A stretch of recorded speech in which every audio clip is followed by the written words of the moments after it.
My sister had her friends attack me and lied straight to our dad's face about it. When I finally opened up, he sighed softly and said, "Your sister loves you. She wouldn't do that." Yesterday, she framed him for the abuse and he's now in trouble with the law. I don't even know how to start this. I've never posted anything like this before, but something happened yesterday that ripped open wounds I thought had already scarred. If I don't get this out, I might actually lose my mind. So yeah, here goes. Call this a confession. A warning. A cry for help. I don't know. But I'm not gonna hold this in anymore. Growing up, I used to think the word family meant safety. That no matter what, your parents would protect you, your siblings had your back. It took me way too long to learn that sometimes family can be the first people to twist the knife and the last people to believe you when you say you're bleeding. My sister, let's call her Emma, was the golden child. She was everything a suburban, picture-perfect family wanted in a daughter. Blonde curls, dimples, a soft voice that always knew when to cry and when to smile. Teachers loved her. Neighbors praised her. And my dad? He adored her like she hung the damn stars. Me? I was the quiet one. The weird one. I liked puzzles and silence and reading under my blanket with a flashlight. I didn't cause trouble. I didn't get into fights. But somehow I was always the one being difficult. The thing is, Emma wasn't sweet. Not really. But no one saw it. She'd borrow things from my room and deny it, then cry when I confronted her. She scratched our dog and blamed it on me. When she didn't get her way, she'd sob, not just cry, but sob and wail about how mean I was, how scared she felt. I remember being 8 years old, standing in front of my dad as he stared at me like I was some kind of monster and hearing him say, "Your sister loves you. She wouldn't do that." And that phrase? It became my personal hell. Every time something happened, broken glass, lies, bruises, betrayals, she would twist it and make herself the victim. Every single time. And no one, not even my own father, believed me. One time, when I was 12, she had a couple of her middle school friends over. They were giggling in the basement, doing whatever preteen girls do, and suddenly she ran upstairs crying, saying I tried to spy on them while they were changing. I was in the kitchen the entire time. I swear to God, I was peeling carrots for dinner. But my dad didn't even ask me. He grounded me for a week. Emma got ice cream. I remember standing there, stunned, mouth open, watching her smile behind his back while he yelled at me. That moment stuck in me like a piece of glass in the gut. After that, I started keeping my distance. I stopped trying to clear my name. What was the point? When the truth didn't matter, silence felt safer. But Emma didn't stop. She escalated. In high school, she told our guidance counselor I was depressed and might be hurting animals. I had never laid a finger on anything alive in my life. But the school called home. I was hauled into the office like some serial killer in training, and the looks I got from my parents afterward, yeah, it burned. She lied so well. So effortlessly. With tears, with trembling lips, with that damn innocence that turned everyone into her puppets. And my dad, the man I used to think was the strongest person in the world, just let it happen. Every time I tried to talk to him, every time I showed him the cracks in her story, he'd sigh and say it again. She wouldn't do that. No matter what I said. No matter what proof I had. It was like talking to a wall with my father's face on it. I'll never forget the night she had her boyfriend push me down our front steps and then told everyone I tripped. I had a fractured wrist. She cried in the ER waiting room, hugging Dad and saying she felt so bad that I fell. He stroked her hair and said she was such a caring sister. I wanted to scream. But I didn't. I never did. I buried it. I told myself maybe I was the problem. Maybe I was too cold. Maybe I was imagining it. That's what gaslighting does. It crawls into your brain and eats your sense of truth until all you have left is self-doubt. I graduated, moved out, built my life. I distanced myself emotionally, if not physically. Family dinners were shallow affairs, her laughing, Dad doting, me sitting there with this thick, choking fog of resentment and confusion wrapped around my throat. I learned how to fake a smile. How to laugh when nothing was funny. How to pretend like everything was normal. It wasn't. And yesterday, she finally crossed the one line I never thought she would. She accused him. My father. Her biggest defender. The only person who ever truly, blindly, idiotically believed in her. She told the police he abused her. I wish I was making this up. I wish this was just some sick fever dream. But no. This is real. I got the call yesterday morning from my aunt. Her voice was shaking.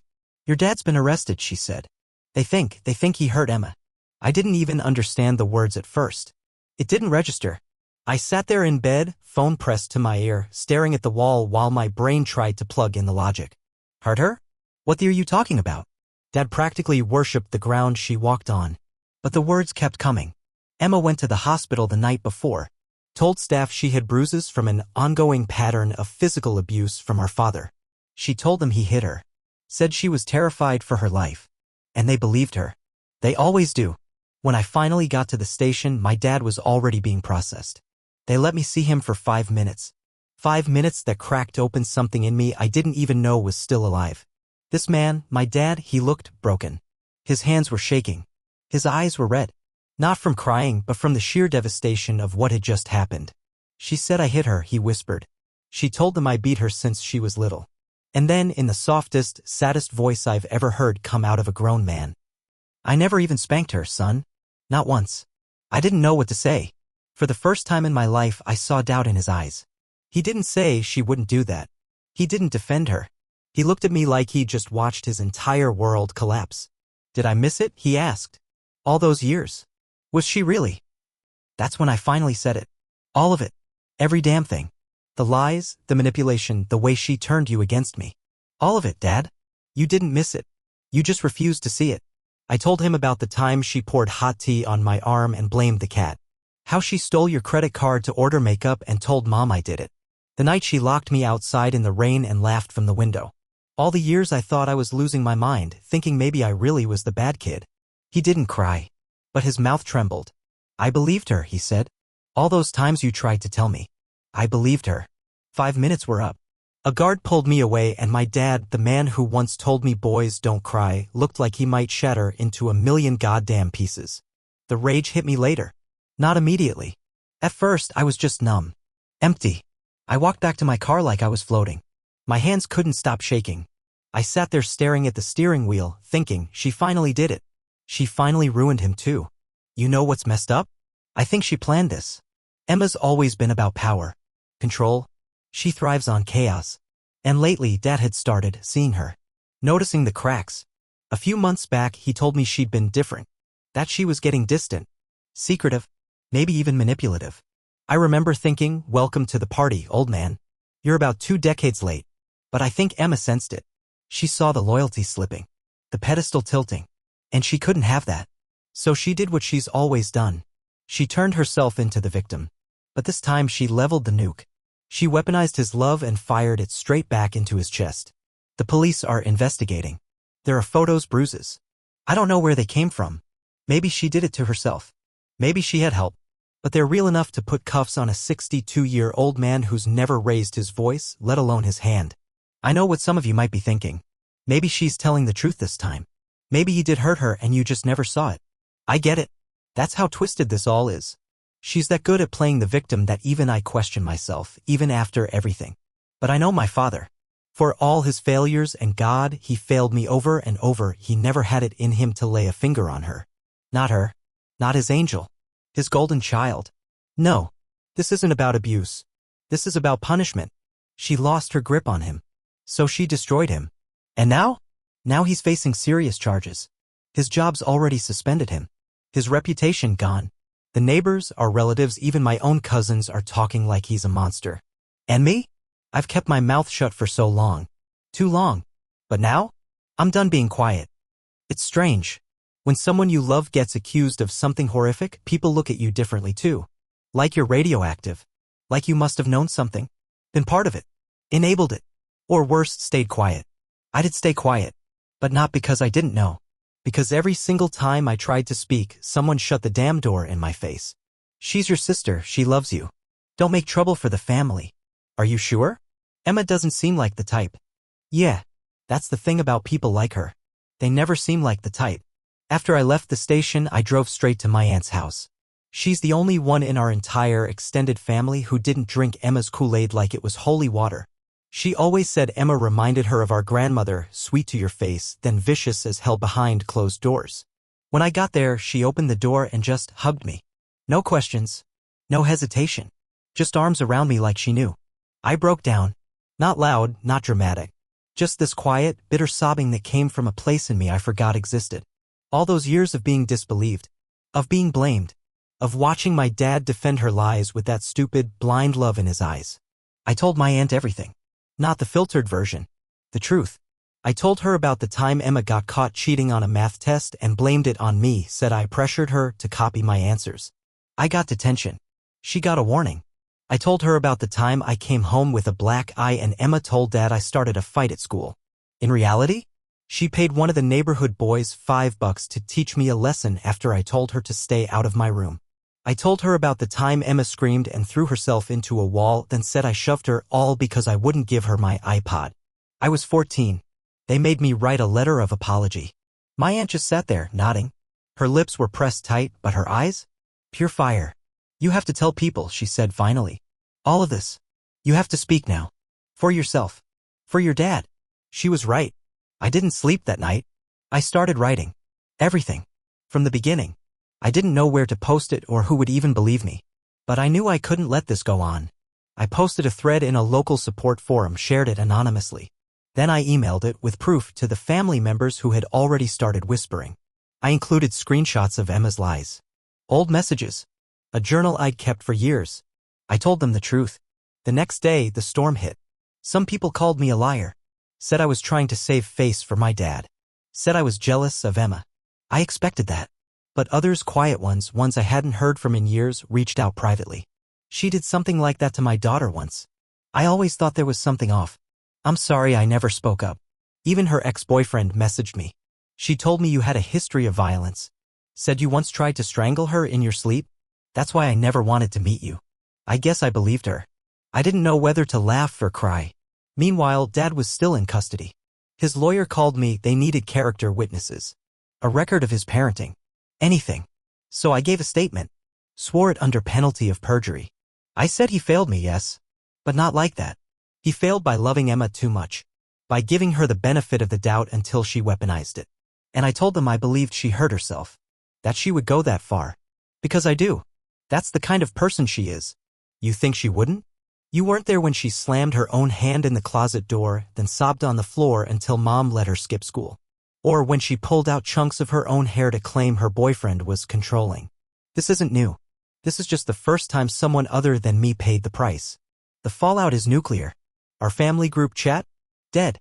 Half the relatives are frozen in awkward silence. The others are in open war, either defending Emma or sending private apologies. But me? I don't care anymore. The silence is over. I'm telling everyone. The neighbors. The church people who looked at my dad like he was some elder saint. Her ex-friends who slowly faded away without ever saying why. And when people ask why I'm doing this now, I tell them. Because I believed in family once. And it nearly destroyed me. Now I believe in the truth. The thing about truth is, once you open the door, it doesn't shut again. You don't get to put it back in the box and pretend like nothing happened. It spreads. It affects everything. And that's exactly what started happening. Emma's mask? It started to crack. First, the hospital staff flagged inconsistencies in her story.